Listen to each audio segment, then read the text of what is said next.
Pourriez-vous dire quelques mots sur votre travail?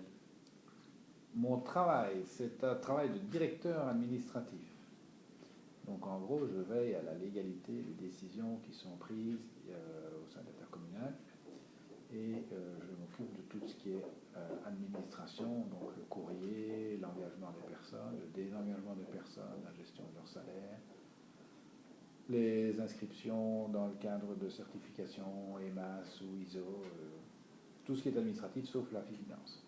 Tout le département support, pas d'exploitation, uniquement ce qui aide les autres à travailler.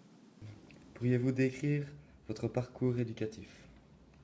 Je suis allé au Sacré-Cœur à Neupré jusqu'en 6e primaire.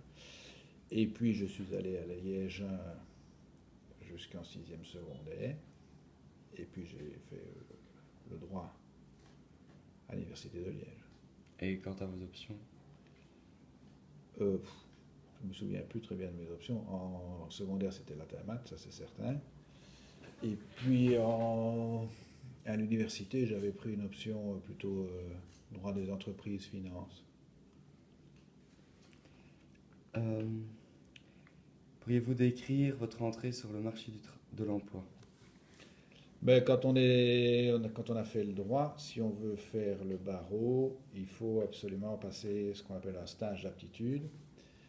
Et donc on est obligé de faire 3 ans de stage comme apprenti avocat.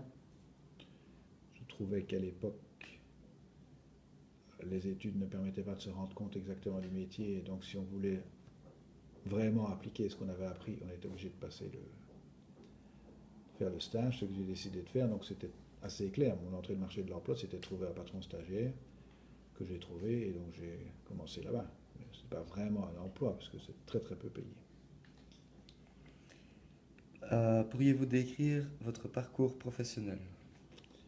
Après avoir fait donc mes années de barreau et mon service militaire, je suis resté comme avocat chez un patron.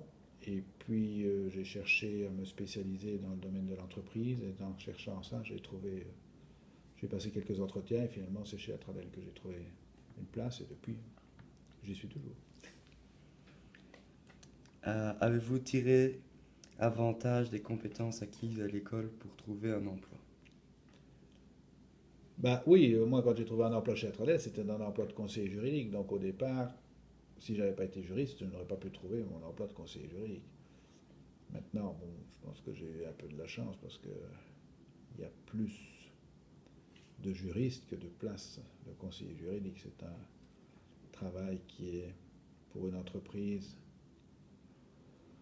nécessaire, mais c'est aussi un poste un petit peu luxueux dans le sens où ce n'est pas un poste qui rapporte dans l'immédiat. Donc, si un jour il y a un problème, c'est en général les premiers postes qu'on va supprimer. Votre parcours éducatif est-il pertinent pour votre développement professionnel? Oui, au jour d'aujourd'hui, oui. Maintenant, je pense que c'est l'inverse. Donc moi, mon développement professionnel s'est fait dans la continuité de mon parcours éducatif. Je n'avais pas d'idée préconçue en disant, tiens, je veux devenir ça ou ça. Si j'avais voulu devenir maçon ou ébéniste, j'aurais sans doute changé et pas pris le même parcours éducatif. C'est parce que au départ, je ne savais pas quoi faire, donc on a fait que du général, du général, du général, et puis finalement, une spécialisation universitaire dans un domaine qui est le droit. Bon, j'aurais pu choisir la médecine ou un autre domaine, mais déjà à ce moment-là, je pense qu'il était trop tard pour que je me lance dans un métier plus manuel, style plomberie ou menuiserie. Merci beaucoup. Mais merci à vous.